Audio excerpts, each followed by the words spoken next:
आप अजान का विरोध करने लगते हो। अब अजान अगर दे रहे हैं, परमात्मा का नाम है भाई, उसका अगर पक्षपात सरकार करेगी तो फिर उसका परिणाम अच्छा नहीं होता। यकीन मानिए, ये जो उपद्रव करने वाले लोग हैं, यदि वास्तव में कहीं लड़ने की बात आती है ना, तो ये कहीं नहीं पाएंगे। बाकी सच बोलने की कोई हिम्मत नहीं करता, सच कहने की कोई हिम्मत नहीं करता, हिम्मत उपद्रव की कर लेते हैं। ये दिक्कत की बात है। नमस्कार, स्वागत है आप सभी का हिंदुस्तान 24 पर और मैं आप सबके साथ विपिन चौधरी।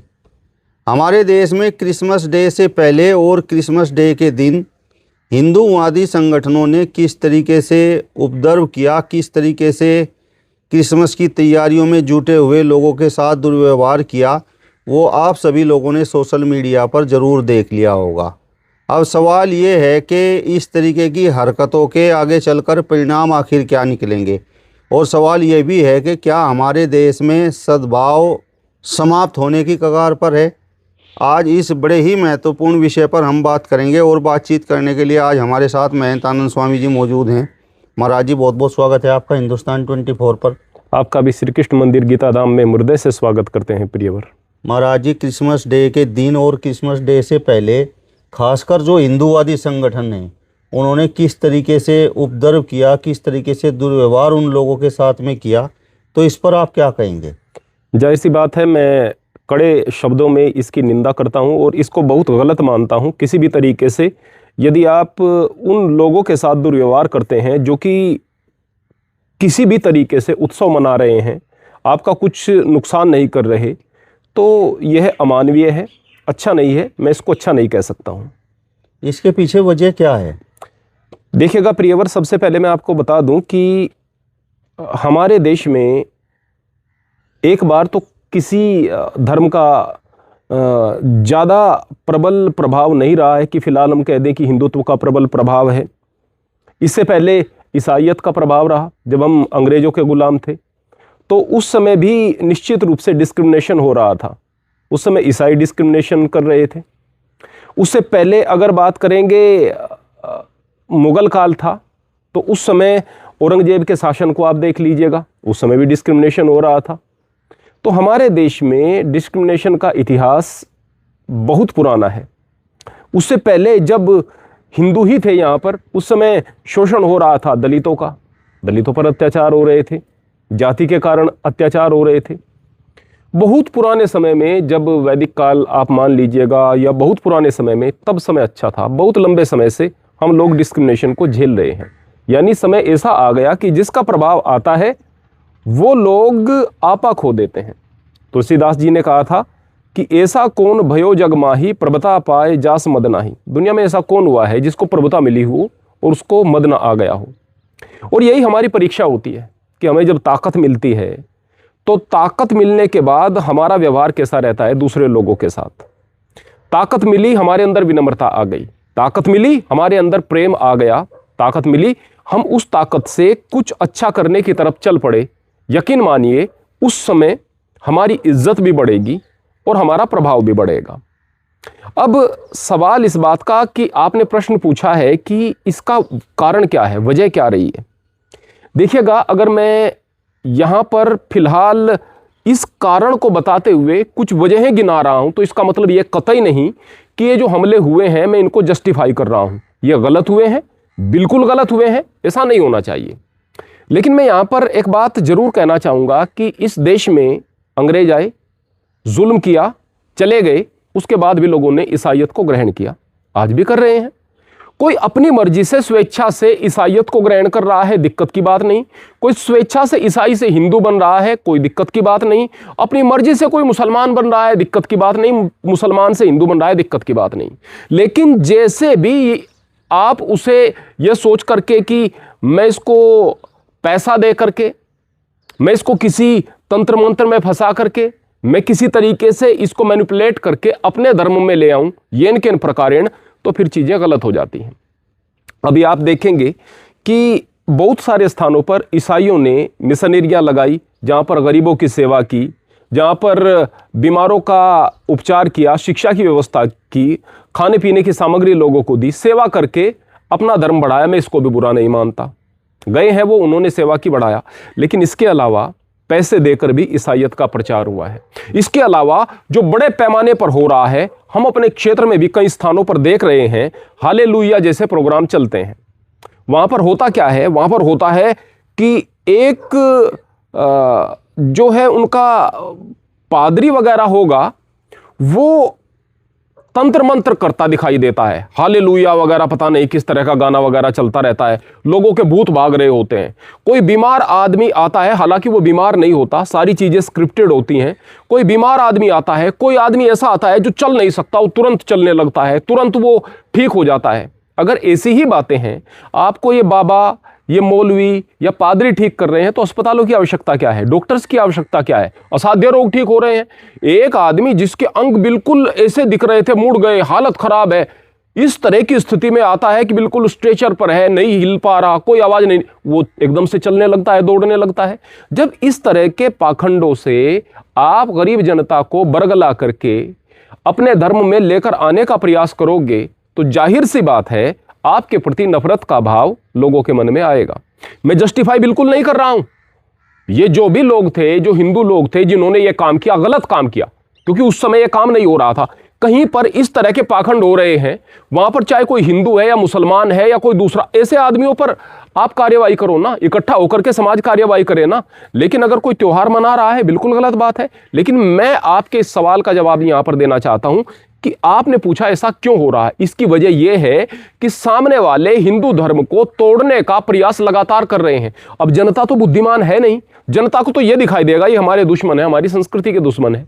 हमारे घरों में इस तरह से घुस गए हैं कि बोले कि औरतें कहती हैं हमारे यहाँ पर कि हमने तो सत्संग ले रखा है। कौन सा सत्संग ले रखा है? कि जैसे आपने राधा स्वामी का और निरंकारी का सत्संग ले रखा है, हमने यीशु का सत्संग ले रखा है, हम यीशु की शरण में चले गए हैं, बस उसका सत्संग ले रखा है। बोले धर्म नहीं, धर्म नहीं बदला है हमें। अब शुरुआत में इस तरह से होता है और फिर धीरे धीरे पूरे तरीके से धर्म को बदल दिया जाता है। मेरा कहने का मतलब यह है कि अगर कोई मुसलमान है, मुसलमान रहो ना भाई, हिंदू है, हिंदू रहो ना भाई, ईसाई है, ईसाई रहो ना भाई। आप दूसरे के धर्म में हस्तक्षेप करते क्यों हो? हम केवल एक तस्वीर देखेंगे कि देखो भाई इस तरह से ये चीजें हो रही हैं, ये जो आग लगाई जा रही है, ये तोड़फोड़ हो रही है, इसके पीछे कुछ चीजें हैं। मैं इसको फिर भी सही नहीं कह रहा हूं, गलत है, बिल्कुल गलत है। और ऐसे लोगों के खिलाफ सरकार को कार्यवाही करनी चाहिए। क्यों करनी चाहिए? ताकि सरकार निष्पक्ष दिखाई दे। अगर पक्षपात सरकार करेगी तो फिर उसका परिणाम अच्छा नहीं होता। यकीन मानिए, जो आदमी सत्ता में आता है और सत्ता में आकर सबके साथ प्रेम का और बराबरी का भाव करता है ना, उसकी सत्ता टिकती भी है। काश की अंग्रेज ऐसा कर पाए होते, काश की यहां पर मुगल ऐसा कर पाए होते, उससे पहले शासक ऐसा कर पाए होते। यकीन मानिए, अगर इस तरह के निष्पक्ष भाव होते तो इस्लाम की सत्ता भी इस देश के अंदर से न जाती, अंग्रेजों की भी न जाती। जो भी प्रेम से और भाईचारे से काम लेगा उसकी सत्ता भी रहेगी, उसका समय भी रहेगा। वरना आप कितनी भी ऊंचाई पर चले जाइएगा, एक दिन तो सूरज को भी ढलना पड़ता है, इस बात में कोई शक नहीं है। तो आप अगर इस तरह से गलत तरीके से अपनी ताकत का इस्तेमाल करोगे तो नुकसान में रहोगे, मैं तो ये कहूँगा। महाराज जी, ईसाई तो धर्मांतरण करा रहे हैं और हिंदूवादी संगठन उन्हें रोक रहे हैं, लेकिन इन सब के बीच में एक गरीब आदमी का क्या कसूर है?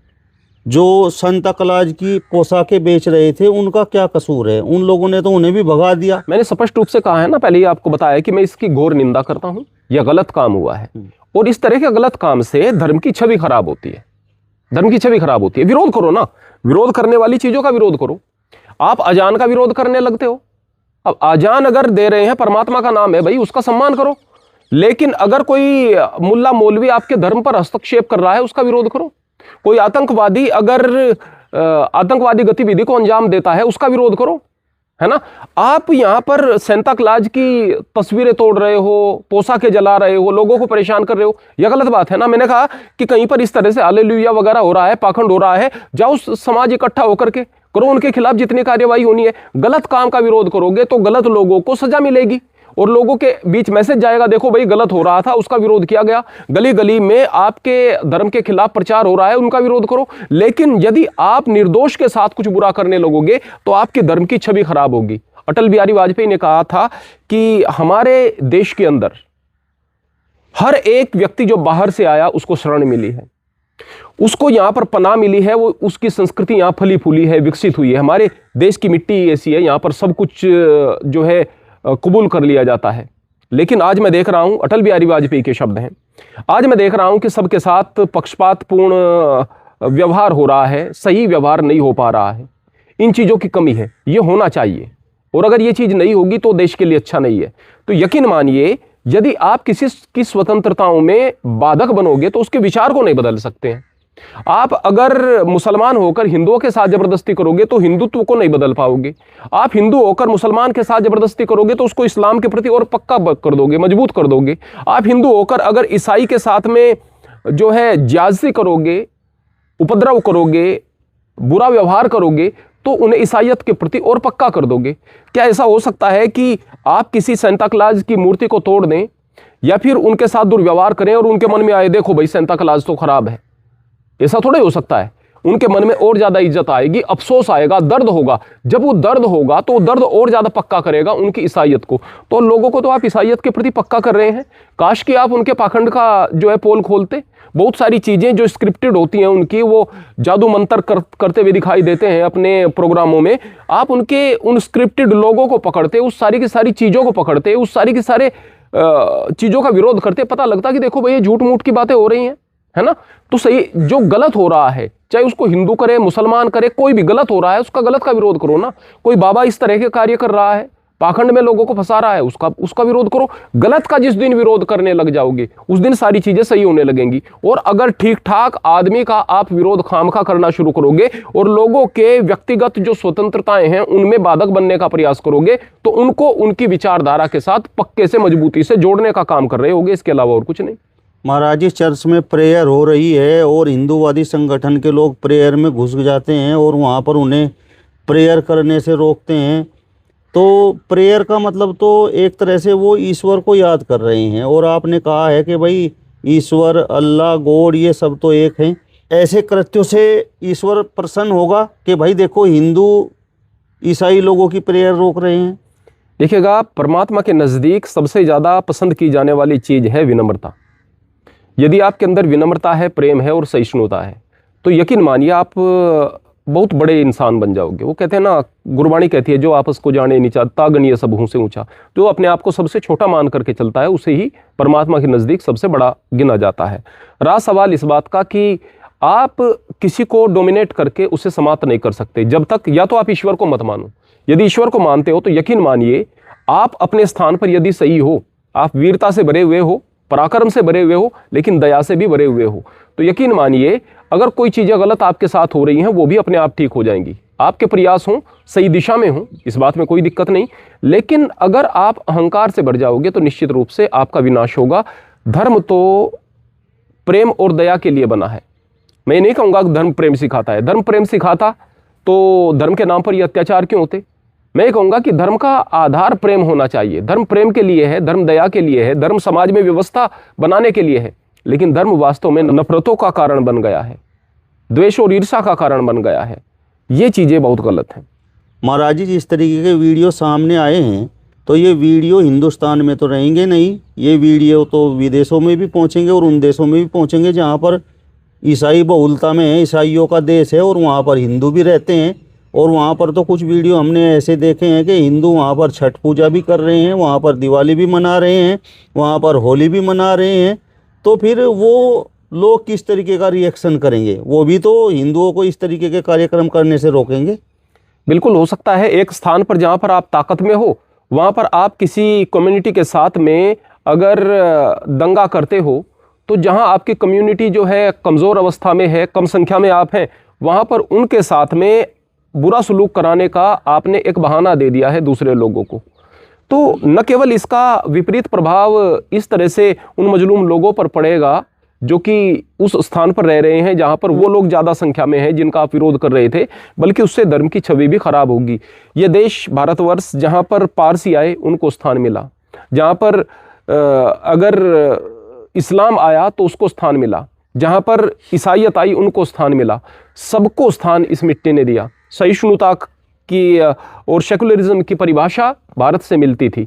आज अगर हम इस तरह से कट्टरवाद की तरफ बढ़ेंगे तो यकीन मानिए इससे देश की और धर्म की छवि खराब होगी। और मैं एक और भी बात बता दूं कि जो उपद्रव करने वाले लोग हैं, यदि वास्तव में कहीं लड़ने की बात आती है ना, तो ये कहीं नहीं पाएंगे।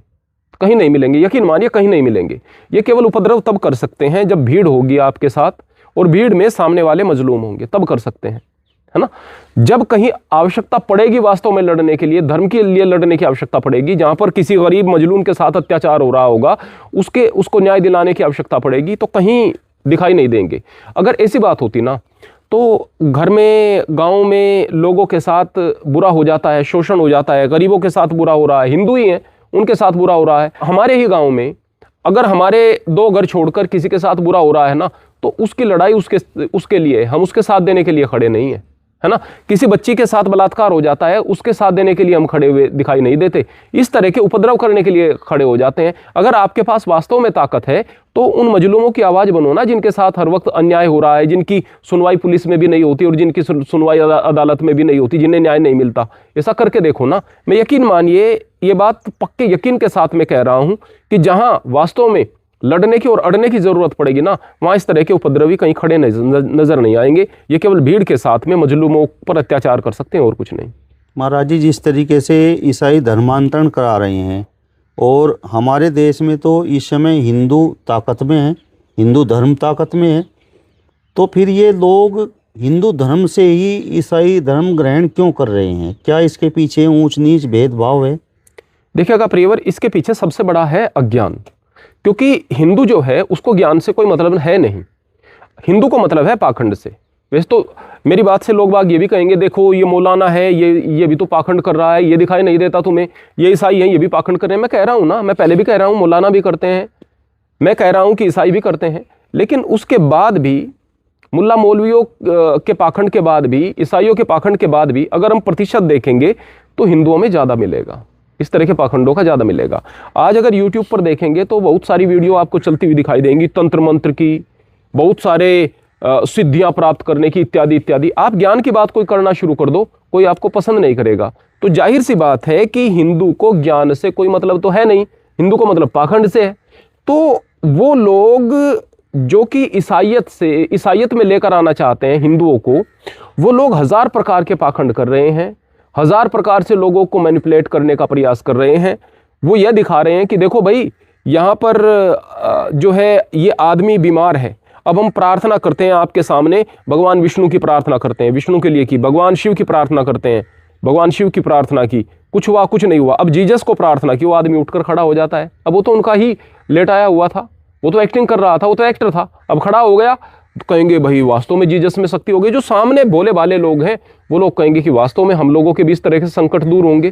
तो ये इस तरह से जब 1000 प्रकार से गलत तरीकों से आप लोगों को मैनिपुलेट करके अपने धर्म के अंदर लेकर आने का प्रयास कर रहे होंगे तो वो गलत बात होती है। हाँ, मैं शुरुआत में भी कह चुका हूँ कि अगर कोई ईसाइयत से प्रभावित होकर ईसाई बनता है या उनकी सेवा भाव से प्रभावित होकर ईसाई बनता है तो दिक्कत की बात नहीं।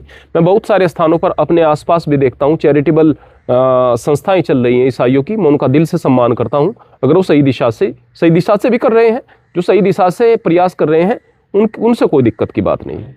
महाराज जी, आपने अज्ञानता का जिक्र किया और पाखंड का जिक्र किया, तो जो ईसाई धर्म ग्रहण कर रहे हैं उनमें ज़्यादातर दलित समाज के लोग हैं, तो क्या वो अज्ञानी हैं और क्या वो पाखंडवाद में विश्वास करते हैं?